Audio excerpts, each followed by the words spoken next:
আরে বৌদি, কেমন আছো তুমি? আরে যোগিতা, আমি ভালো আছি, তুই কেমন আছিস? আমিও ঠিক আছি। তা খবর কি বলো? বাস সবকিছু ঠিকঠাক চলছে। আর দেবকী কাকি কেমন আছে?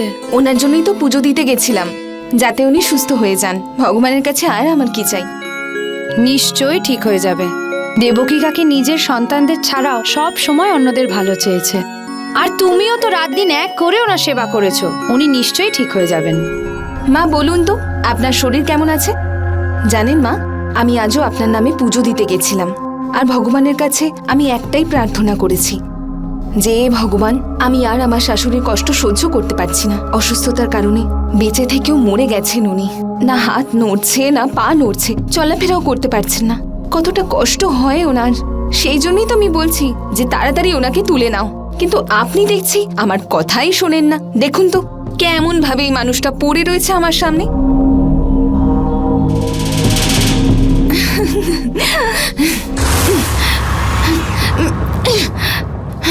এই বুড়ি, যেদিন তুই মরবি না, 11 কিলো লাড্ডু দেবো ঠাকুরকে আমি। আর যতক্ষণ পর্যন্ত তুই না মরছিস ততক্ষণ পর্যন্ত আমি তো পিছু ছাড়বো না।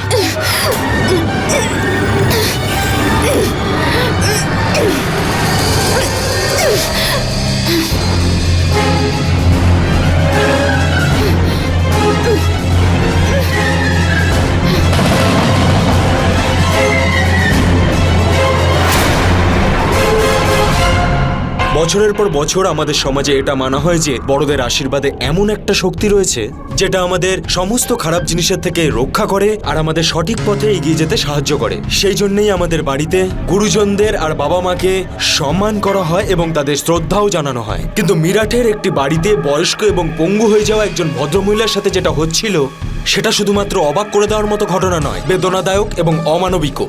আসলে এই ঘটনার সূত্রপাত হয় আজ থেকে ঠিক 7 মাস আগে, যখন দেবকী সরকারি স্কুল থেকে রিটায়ার নেওয়ার পর নিজের ছেলে সুভাষের ব্যাপারে একটা বড় সিদ্ধান্ত নিল। উপাসনার দৃষ্টিতে আজকের দিনটা অত্যন্ত মহত্বপূর্ণ। সকালে পুজো করবার সময় 5টা ফুল ঈশ্বরের চরণে নিবেদন করুন। রাতের বেলায় ওই 5টা ফুল নিয়ে বাড়ির 4 কোণে একটা একটা করে আর বাড়ির মাঝখানে একটা রেখে ছেড়ে দিন। এর ফলে শত্রুর নাশ হয়। আর এটা আমি আপনাদের বন্ধ কেন করলে? সারাদিন কি আলতু ফালতু জিনিস দেখিস? আরে মা, এটা কোনো আলতু ফালতু জিনিস নয়। ওনার কথা শুনেই তো আমি আংটিগুলো পড়েছিলাম আর তারপরে গিয়ে তোমার চাকরিটা ফাইনাল হলো। ওসব বাদ দে, তোর সাথে আমার কিছু দরকারি কথা আছে। ওয়াও, পকোড়া! এই না হলে আমার সোনা বোন। হ্যাঁ, তোকে এখন পাকোড়া খেতে দেবো না আমি, বুঝতে পেরেছিস? আগে তুই এটা দেখ। কিন্তু মা, আরে তুই দেখ না এই ফটোটা। এসব একদম বেকার। আরে এই মেয়েগুলোর মধ্যে একজনকে পছন্দ করে নে না বাবা। মা, তুমি আমার বিয়ে নিয়ে কেন পড়েছো বলো তো? দেখ বাবা, তোর এখন বয়স 30 বছর হয়ে গেছে, আর তোর এখন চাকরিও তো পাকাপাকি হয়ে গেছে, তাই না? যতক্ষণ তোর না বিয়ে হবে ততক্ষণ তো ওরও বিয়ে হবে না। সেই কারণে তোকে এর মধ্যে একজনকে পছন্দ করতেই হবে।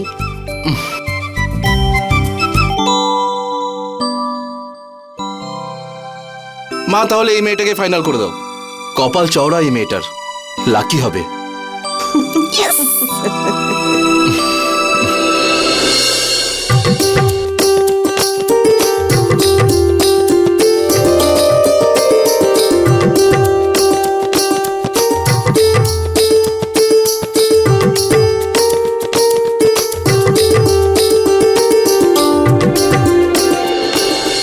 যোগিতা, উনি হলেন দীপা বৌদি।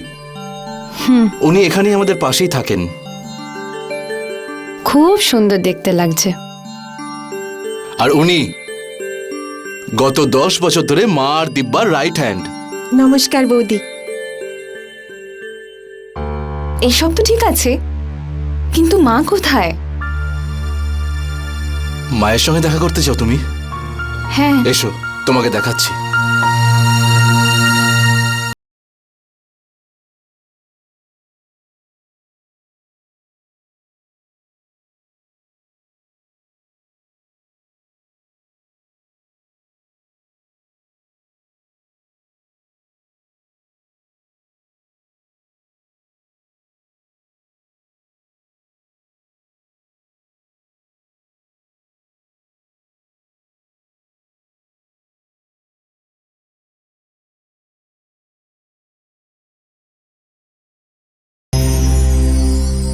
মা, আপনি একদম সুস্থ হয়ে যাবেন।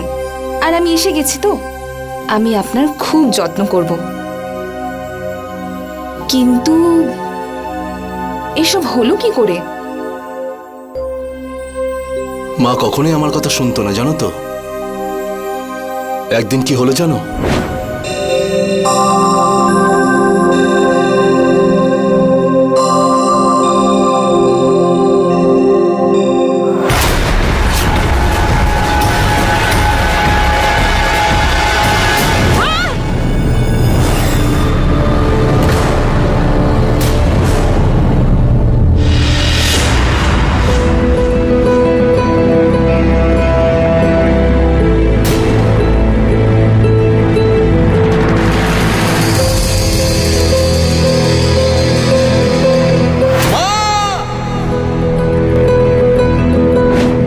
তাহলে কি উনি কি সারা জীবন এভাবেই থাকবেন? দাদা তো আগেই জানতো অপারেশনের পর মায়ের অবস্থা এরকম হয়ে যাবে। দাদা তো বিয়েটা ক্যান্সেলই করতে চেয়েছিল, কিন্তু আমি ওকে কথা দিয়েছি যে মায়ের দেখাশুনোর সমস্ত দায়িত্ব আমি নেব।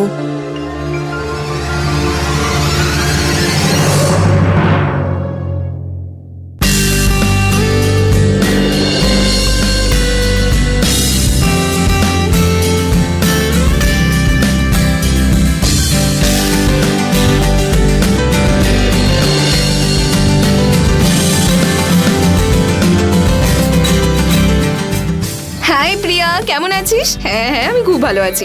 এই শোন না, তুই জানিস আমি আরো কয়েকদিনের জন্য হানিমুনে যাচ্ছি সিমলাতে। I am very excited. হ্যাঁ জানিস যোগিতা, তো? হ্যাঁ যোগিতা, হ্যাঁ হ্যাঁ, হয়ে গেছে হয়ে গেছে। যোগিতা তাড়াতাড়ি করো, বাড়ি যেতে হবে। কিন্তু আমাদের তো ফিল্ম দেখার কথা। হ্যাঁ, আসলে দিব্যার ফোন এসেছিল আর ও বললো যে অফিস থেকে ফিরতেও লেট হয়ে যাবে, মাকে ওষুধ দিতে হবে তো, তাই বাড়ি যেতে হবে। প্লিজ তাড়াতাড়ি করো না। হ্যাঁ ঠিক আছে। যা নেবার নিয়ে নাও। কিছু নেবে? হ্যাঁ, এই পিঙ্ক শাড়িটা বেশ ভালো। দাদা এটা প্যাক করে দিন প্লিজ। চলো এসো। হ্যাঁ, প্রথম দিনে আমি এটা পরবো আর আচ্ছা। দ্বিতীয় দিনে এটা। আর যখন আমরা স্নোয়ে যাব না, তখন ওইটা কেমন হবে? বৌদি, তুমি কি লাকি গো! দেখো, তুমি আসার পর পুনের একটা বড় কোম্পানিতে আমি জব পেয়ে গেছি। সত্যি? জয়েনিং ডেট কবে দিয়েছে? দাদা কালকেই জয়েনিং, আর ওরা আমার টিকিটও বুক করে দিয়েছে, কাল মর্নিং এ ফ্লাইট। দিব্যা, এত ইম্পর্টেন্ট কাজে যাচ্ছিস, অন্তত শুভক্ষণ দেখে তো যেতিস। দিনক্ষণ দেখে ফ্লাইট কেউ বুক করে নাকি?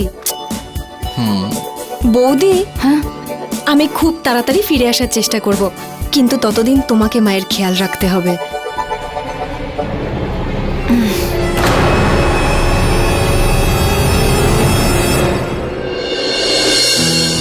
তানু, আমার যাওয়ার পর বৌদির ওপর সমস্ত দায়িত্ব পড়ে যাবে, তাই তুমি একদিনও কামাই করবে না, রোজ আসবে।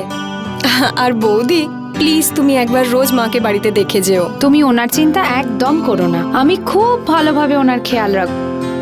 বৌদি প্লিজ মায়ের খেয়াল রেখো, আর নিজেরও কিন্তু।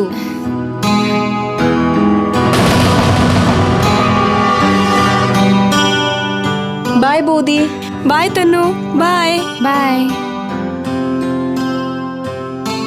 বাই দাদা। খুব সাবধানে থাকবি কিন্তু। হ্যাঁ,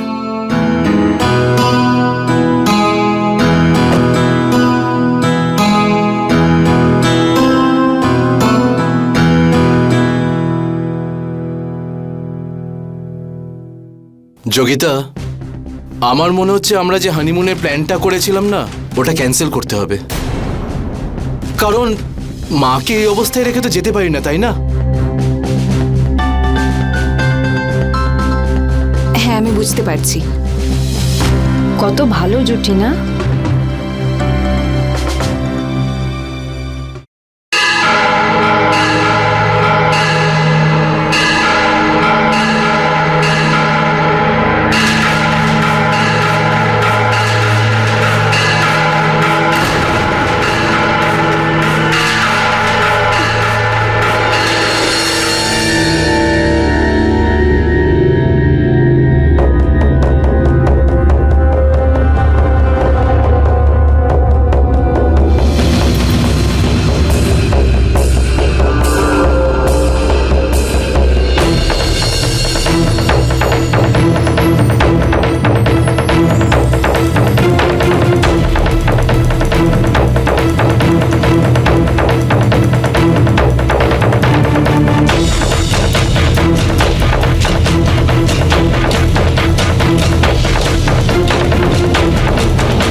হ্যাঁ দিব্যা, কেমন আছিস তুই? হ্যাঁ দাদা, আমি ঠিক আছি। তুই কেমন আছিস? জানিস তুই যাওয়ার পর যোগিতা এখানে সবকিছু সামলে নিয়েছে। আরে বাহ, এটা তো খুব ভালো ব্যাপার। কিন্তু তুইও সাহায্য করিস বৌদিকে। হ্যাঁ রে বাবা, আমি ওর সঙ্গ দেবো। আর এই নে, ও চলেও এসছে, নে কথা বল ওর সঙ্গে। হ্যাঁ দিব্যা, কেমন আছো তুমি? হ্যাঁ আমি ঠিক আছি। আর কোম্পানিটাও খুব ভালো, খাওয়া দাওয়ার কোনো টেনশন নেই। আর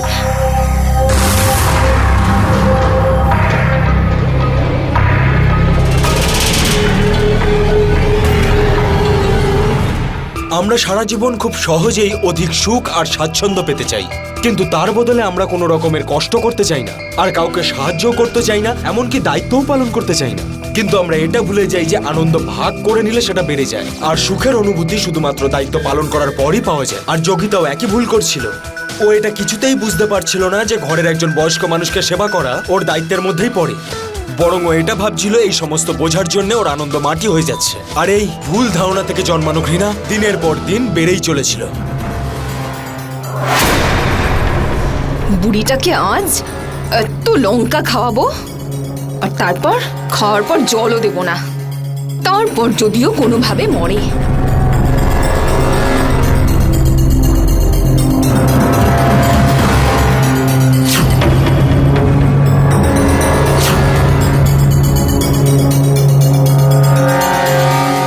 আরে একটা জিনিস তো আমি ভুলেই গেলাম, খাবারে একটু থুতু দিয়ে দিই, তারপর যদি গিয়ে আমার মনটা একটু শান্তি পায়।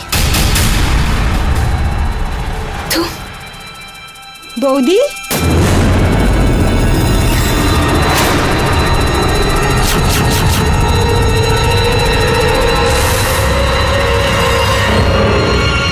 তুমি মাসিমার জন্য এইসব করছো? আচ্ছা, তো তুই এখন গোয়েন্দাগিরি করবি? চল এখান থেকে, এক্ষুনি এখান থেকে বেরোবি। চল বেরো এখান থেকে, বেরো, বেরিয়ে যা এখান থেকে। আর ভালো করে মনে রাখবি, যদি দাদার দিব্যাকে একটা কিছুও বলিস তাহলে চোরের অপবাদ দিয়ে জেলে ঢুকিয়ে দেবো, বুঝলি? চল বেরো এখান থেকে, অনেক বেশি কথা বলিস।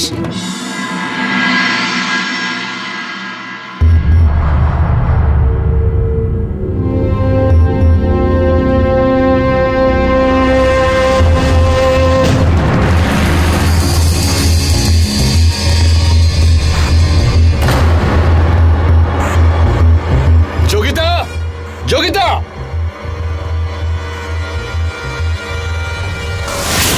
কি হয়েছে? কি হয়েছে? আরে হচ্ছেটা কি এইসব? মায়ের পুরো ঘরটা নোংরা হয়ে আছে, ঘর থেকে গন্ধ বেরোচ্ছে, এমনকি বেডশিটে দাগ লেগে আছে।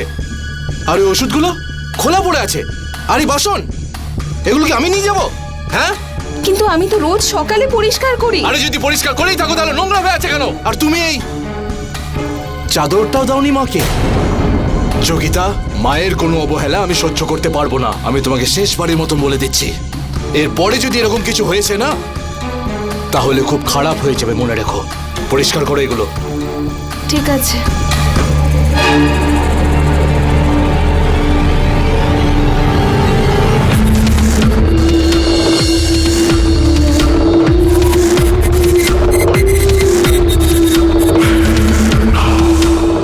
ওখানে তোর নিজের মেয়ে তো আনন্দ ফুর্তি করছে, আর এখানে তোর সব কিছু পরিষ্কার করার পরেও আমাকে এত কিছু শুনতে হলো। এই বুড়ি, তুই মরে কেন যাচ্ছিস না? আমার জীবনটাকে কেন নরক বানিয়ে দিচ্ছিস?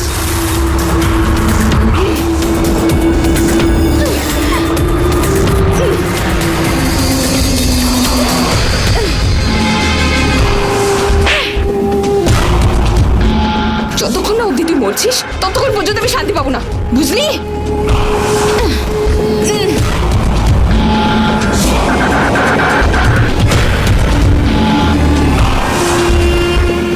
তুই মরছিস না কেন?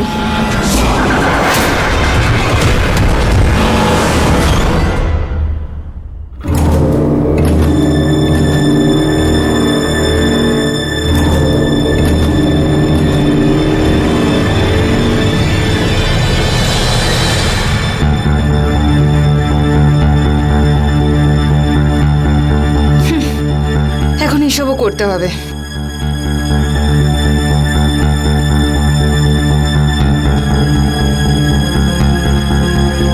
তোর কি মনে হয়, হ্যাঁ, আমি তোকে হিরোইন বানাচ্ছি? না, বরং তোকে যে মারার ফলে তোর মুখে দাগ হয়ে গেছে সেটাকেই লোকাচ্ছি। আসলে কি বলতো, তোর ছেলে যদি একবার দেখে তাহলে 10টা প্রশ্ন করবে, বুঝলি? আরে আরে, খুব লেগেছে না তোর? ব্যথা তো খুব হয়েছে, কিন্তু তুই কি করে বলবি? কত শখ করে কিনেছিলাম আমি এগুলো নিজের জন্যে, কিন্তু বাধ্য হয়ে তোর উপর নষ্ট করতে হচ্ছে।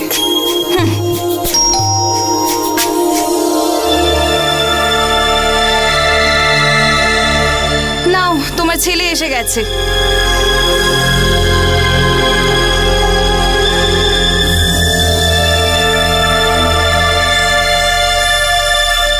মায়ের ঘরটা পরিষ্কার করেছো? হ্যাঁ, গিয়ে দেখে নাও।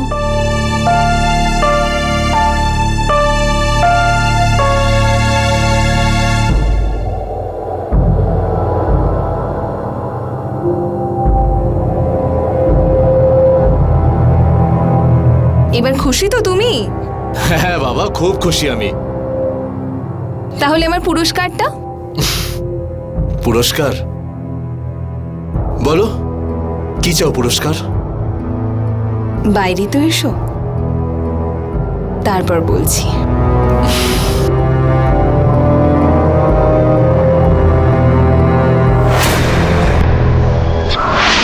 বলো, কি চাও তুমি? যত জোরে বকেছিলে ততটা এবার ভালোবেসে দেখাও।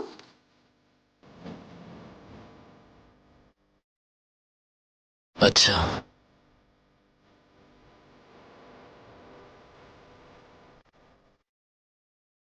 এই ছাড়ো না, খিদে পেয়েছে তোমার, খাবার দিচ্ছি তোমাকে। খাবার খেতে চাই না, ভালোবাসতে চাই। বেডরুমও সাজিয়ে রেখেছি আমি।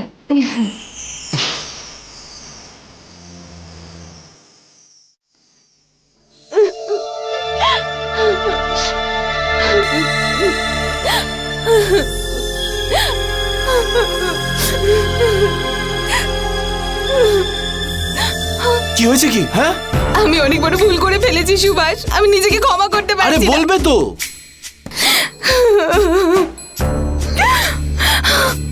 আমি মায়ের কাছে গরম দুধ নিয়ে গেছিলাম, ভেবেছিলাম একটু পরে ঠান্ডা হয়ে গেলে আমি নিজের হাতেই খাইয়ে দেব। জানি না দুধটা কি করে পড়ে গেল আর ওনার হাতটা পুড়ে গেল, আমি মরে যাব। It's okay, it's okay Yogita, it's okay. হয়ে যায় এরকম কখনো কখনো। হ্যাঁ, এত সামান্য ব্যাপারের জন্য নিজেকে শাস্তি দিও না তুমি, প্লিজ। এসো।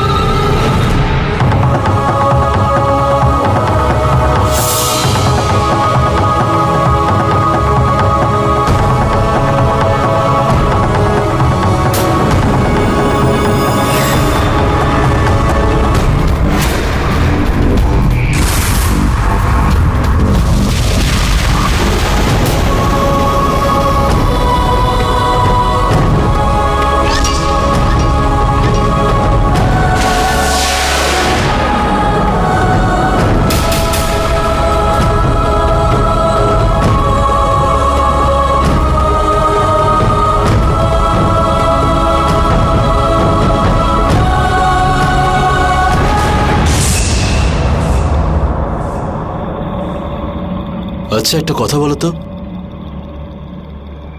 মা কেমন আছে এখন?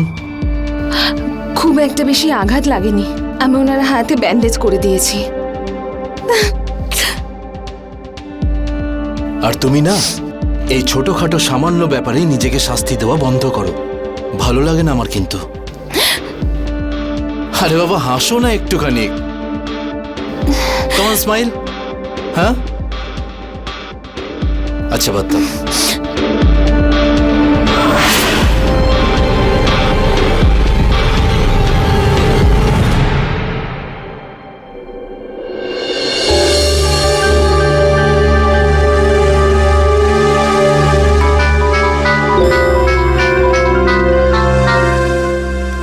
চলো, ভালোই হয়েছে, অন্তত অফিসের বাইরে তো এসেছো। তুমি কি করে জানতে পারলে? একটু ঘুরে তো তাকাও।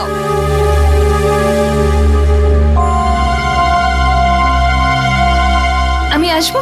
দাঁড়াও দাঁড়াও দাঁড়াও, আমি আসছি, তুমি ওখানেই থাকো। ও,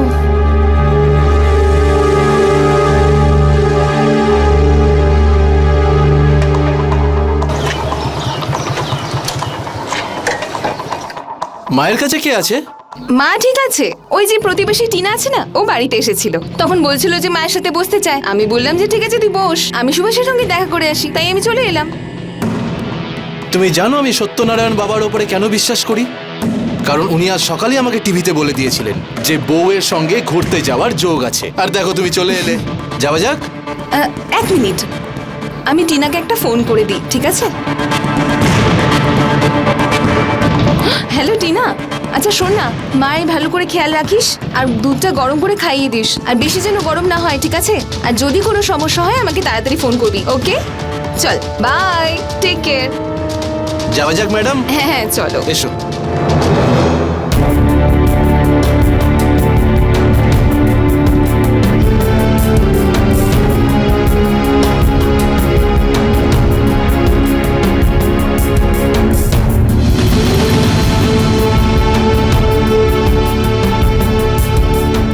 তুমি খুশি তো এবার? হ্যাঁ ভীষণ।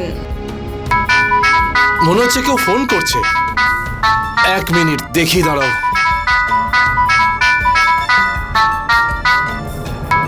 দিব্যা? হ্যাঁ দিব্যা, কেমন আছিস তুই? হ্যাঁ দাদা, আমি ঠিক আছি, তুই কেমন আছিস? না না, আমরা বাড়িতে নেই, বাইরে এসেছি একটু ঘুরতে। তাহলে মায়ের কে দেখাশুনো করছে? দাও আমি কথা বলছি। হ্যাঁ দিব্যা, বৌদি বলছি, মা একদম ঠিক আছে। ওই প্রতিবেশী টিনা আছে না, ও বাড়িতে এসেছে, মার সঙ্গে রয়েছে, তাই তো আমি একটু বেরোতে পারলাম। হ্যাঁ তাহলে ঠিক আছে, তোমরা দুজন এনজয় করো, আমি রাতে কল করব। বাই। চলো। হ্যাঁ হয়ে গেছে। বেচারা বৌদি, কত প্রেশার পড়ছে বৌদির ওপর। আচ্ছা, মাকে খাইয়ে দিয়েছো তুমি? আচ্ছা, আর দুধ দুধ খাইয়ে দিয়েছো? দেখ দেখ দেখ, কথা বলতে বলতে বাড়ি পৌঁছে গেছি। আরে দরজাটা তো খোল। হ্যাঁ, কি কি কি? খাবারটা শেষ হয়ে গেছে? ঠিক আছে ঠিক আছে, ওকে। আচ্ছা শোনো না, মায়ের খাবারটা শেষ হয়ে গেছে, তুমি একটু পাশের দোকান থেকে নিয়ে এসো, আর আমি টিনাকেও বাড়িতে ছেড়ে আসি, বেচারি সকাল থেকে এখানে রয়েছে, ঠিক আছে? হুম।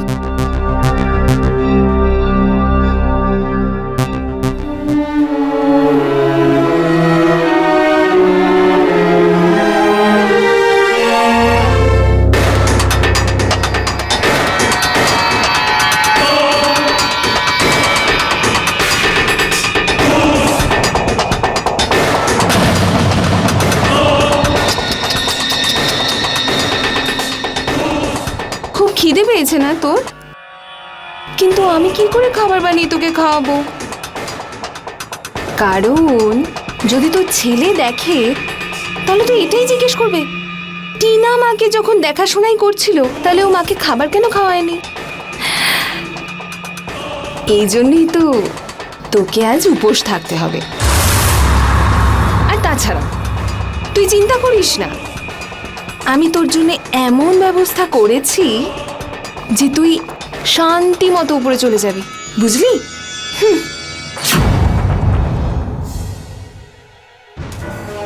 এই নাও ডালিয়া। মা কেমন আছে? আরে শ্শ্, মা ঘুমোচ্ছে। টিনা বলেছে যে উনি খাবার খেয়ে নিয়েছে, তুমি ওনাকে ডিস্টার্ব করো না। কিন্তু যাকে ডিস্টার্ব করা উচিত তাকে তো তুমি ডিস্টার্বই করো না। আচ্ছা। আমার পায়ে খুব ব্যথা করছে, প্লিজ তুমি আমাকে ঘর অব্দি নিয়ে চলো না। ওকে, চলো বউ আমার।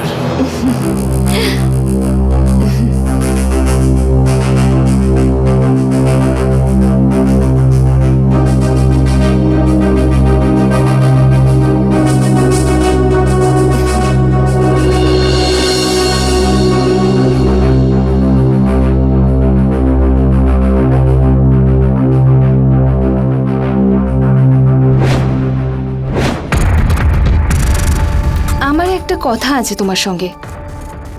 আমি ভাবছিলাম যে আমাদের মায়ের জন্য কোনো তান্ত্রিকের কাছে যাওয়া উচিত। একাধবার তো আমিও ভেবেছিলাম, কিন্তু কোনো সঠিক তান্ত্রিককেও তো পেতে হবে, তাই না? আরে ওই যে আছে না তান্ত্রিক মহারাজ, আমি শুনেছি যে উনি মৃত মানুষকেও বাঁচিয়ে তোলেন। তাই আমাদের কিছু একটা তো ভাবা উচিত, তাই না? কিন্তু কোথাও এইসব কাজ করতে গিয়ে ফালতু পয়সা না খরচ হয়ে যায়? ডক্টরের কাছেও তো তোমার টাকাটা যাচ্ছে, আর তাছাড়াও আমার মায়ের এই রোজকার কষ্টটা সহ্য হচ্ছে না। কিছু একটা করো না প্লিজ। ঠিক আছে, তুমি যেমনটা চাও।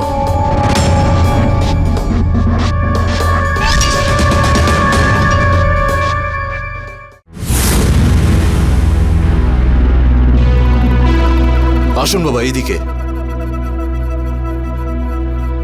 আসুন বাবা, আসুন। প্রণাম গুরুদেব, আসুন ভেতরে আসুন।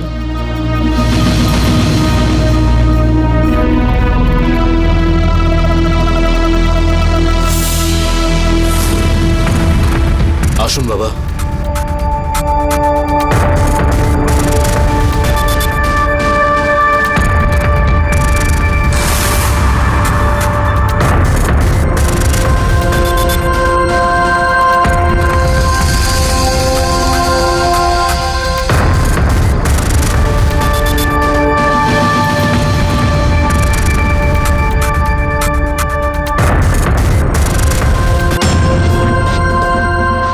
আমার কিছু বলার আছে, আপনারা বাইরে চলুন।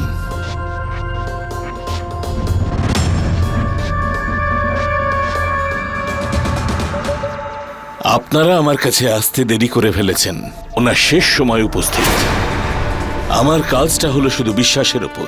যদি আমি কোনো উপায় বার করতে পারি মায়ের জন্য, এখন ওনার যা চিকিৎসা চলছে তা বন্ধ করতে হবে, নয়তো আমার কাজের কোনো ফলই ফলবে না। ভাবনা চিন্তা করে নির্ণয় করুন, কারণ কালকে আটকানোর শক্তি স্বয়ং কালেরই নেই। বুঝতে পেরেছেন? নমস্কার।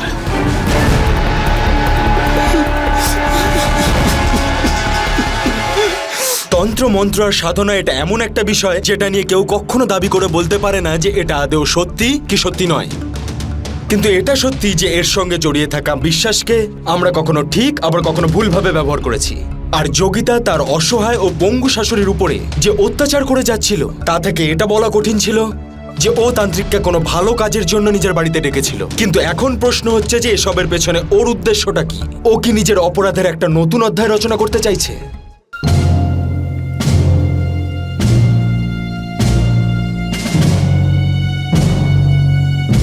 আজ ওই গুরুদেব ফোন করেছিলেন। কি বলছিলেন উনি? উনি বললেন যে মায়ের ওপরে কোনো আত্মার প্রকোপ রয়েছে, সেই জন্যই ওনার অ্যাক্সিডেন্ট হয়েছে। কিন্তু মায়ের অ্যাক্সিডেন্ট তো অশুভক্ষণে বাইরে যাওয়ার জন্য হয়েছিল, তাই না? তাহলে একটু ভাবো, কত মানুষেরই তো অ্যাক্সিডেন্ট হয়, কিন্তু কারোর অবস্থা তো মায়ের মতো হয় না। না ওষুধ কাজ করছে, না প্রার্থনা। আর তুমি জানো গুরুদেব কি বলেছেন? উনি বলেছেন আত্মার প্রকোপ আমাদের উপরে পড়তে পারে, আমাদের ওনার কাছে কম যাওয়া উচিত। আর বিশেষ করে তুমি একটু কমই যাও, বুঝলে? তুমি জানো আমার যাই হোক না কেন আমার কোনো ব্যাপার না, কিন্তু তোমার কিছু হলে আমি কি করে বাঁচবো? যোগিতা, এরকম কেন বলছো? যতক্ষণ সাধু বাবা মায়ের চিকিৎসা করছেন, মায়ের কাছে তুমিও কম কম যাবে, ঠিক আছে? ঠিক আছে। তুই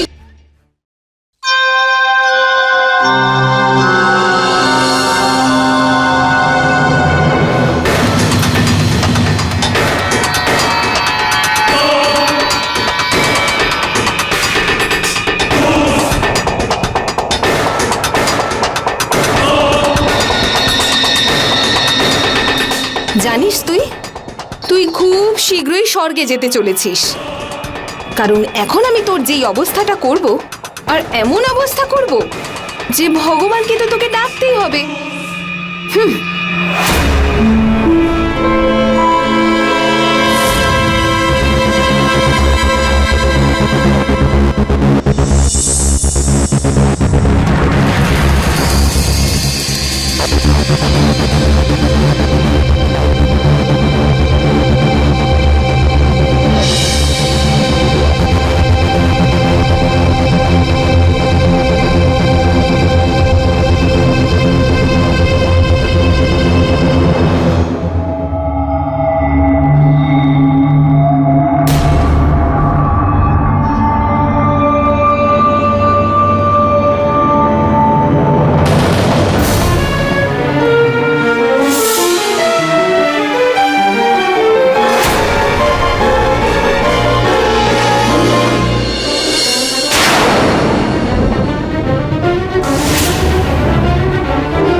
হ্যালো বৌদি, একটা গুড নিউজ আছে।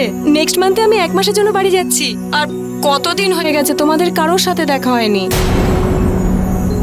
ঠিক আছে, ভালো কথা, চলে এসো চলে এসো। বাই।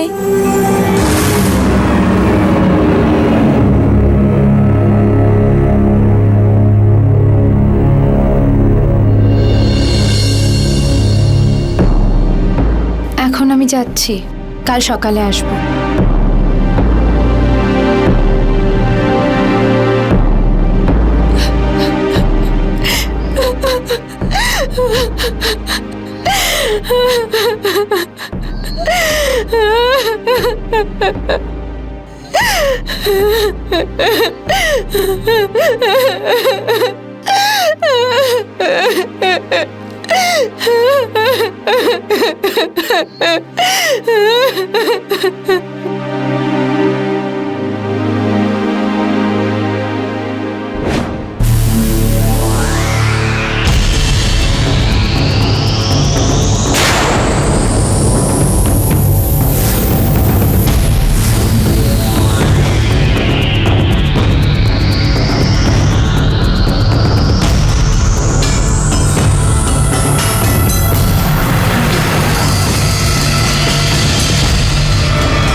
বৌদি, এই তনু কোথায় গেল? আজকাল দেখতেই পাচ্ছি না ওকে। ওর ব্যাপারে কিচ্ছু জিজ্ঞেস করো না, 1 নম্বরে চোর ছিল একটা, তাই বাড়ি থেকে বার করে দিয়েছি।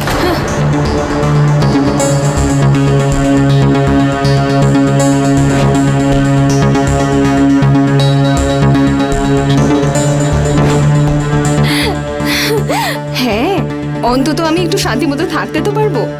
সত্যি বাড়ি থেকে বেরোনোই বন্ধ হয়ে গেছিল আমার। হ্যাঁ আরে হ্যাঁ হ্যাঁ, যাবো তো।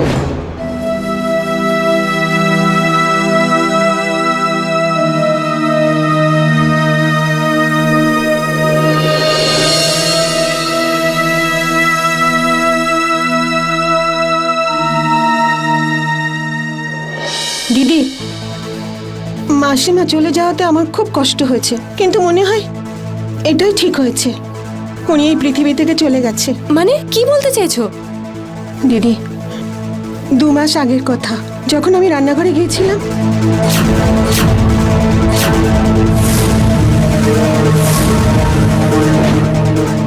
দিদি, বৌদিকে যেমন দেখতে সেরকম ভালো একেবারেই নয়। মাসিমার সঙ্গে খুব খারাপ ব্যবহার করতো।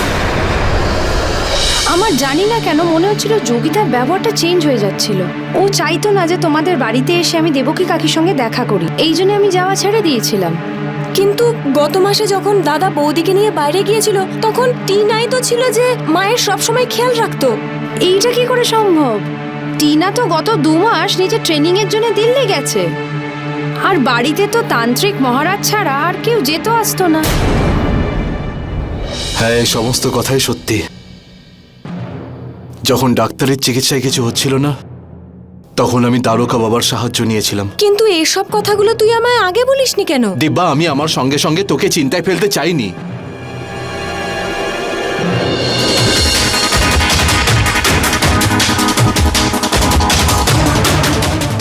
এসব জিনিস কিন্তু মা তো এসব কোনোদিনও ইউজ করেননি।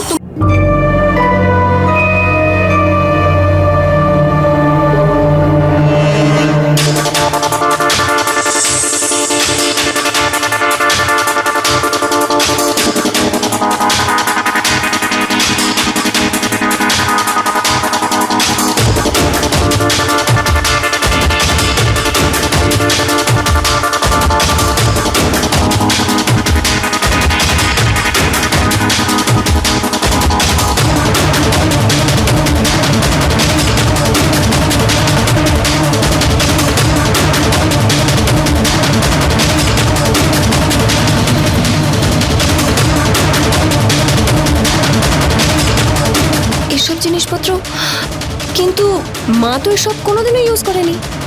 তাহলে এই জিনিসগুলো মায়ের আলমারিতে কি করে এলো?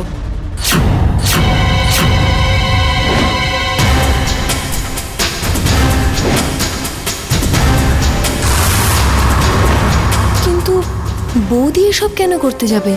বিয়ের সময় তো পণও নেওয়া হয়নি, এমনকি কখনো খারাপ ব্যবহারও করা হয়নি। তাহলে বৌদি এরকম কেন করবে?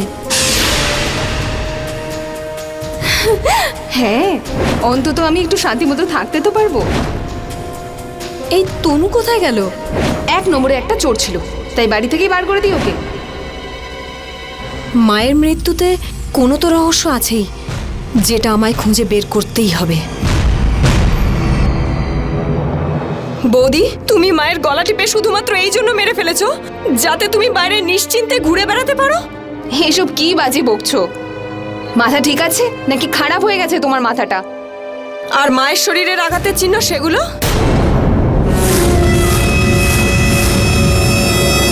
সেই দাগগুলো কোথা থেকে এলো?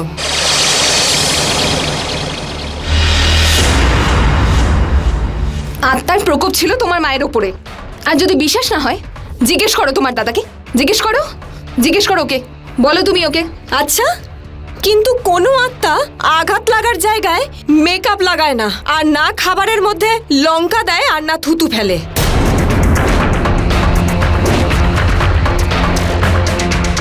কিন্তু এসব থেকে এটা কি করে প্রমাণ হয় যে তোমার মাকে আমি মেরেছি? আমি গিয়েছিলাম সাধু বাবার কাছে, আর উনি আমাকে বললেন আমার মায়ের ওপর কোনো দুষ্ট আত্মার কোনো রকম প্রভাব ছিল না। আর দাদা যখন এই সব কিছু জানতে পারবে, তখন তোমার সব চাল ও বুঝতে পেরে যাবে।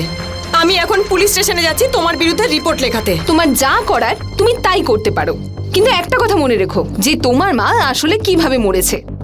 আর হ্যাঁ, ওই রাতে মায়ের ঘরে 2 জন গিয়েছিল।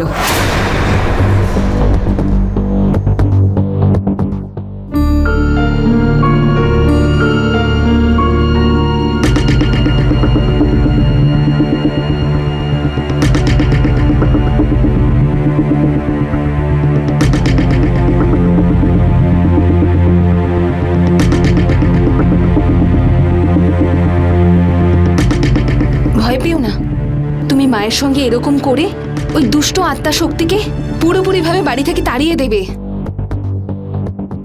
আর ওনার সব কষ্ট থেকে উনি মুক্তি পেয়ে যাবেন।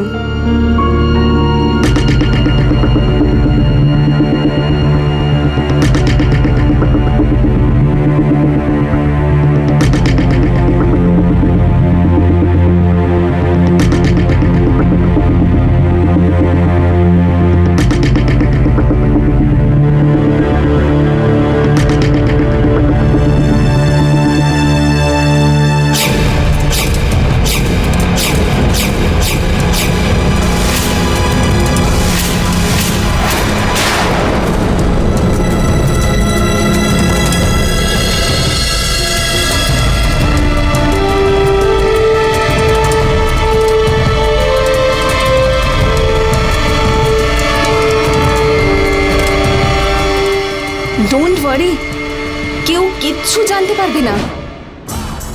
হ্যাঁ, আর এই কাজটা যদি আমি একাই করতাম না, তাহলে কোথাও না কোথাও আমি ফেঁসে যেতাম।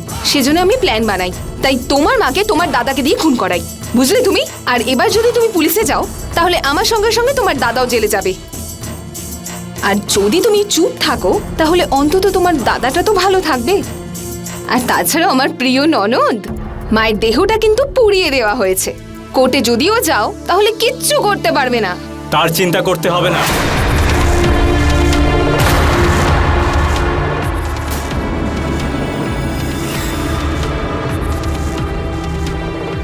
তোমাদের দুজনের সব কথা এই ফোনে রেকর্ড হয়ে গেছে।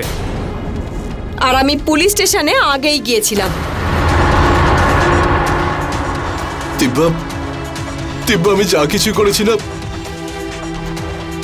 সবকিছু ওর কথার ফাঁদে পড়ে করেছি। যদি সম্ভব হয় তাহলে তোর দাদাকে ক্ষমা করে দিস প্লিজ। চলো।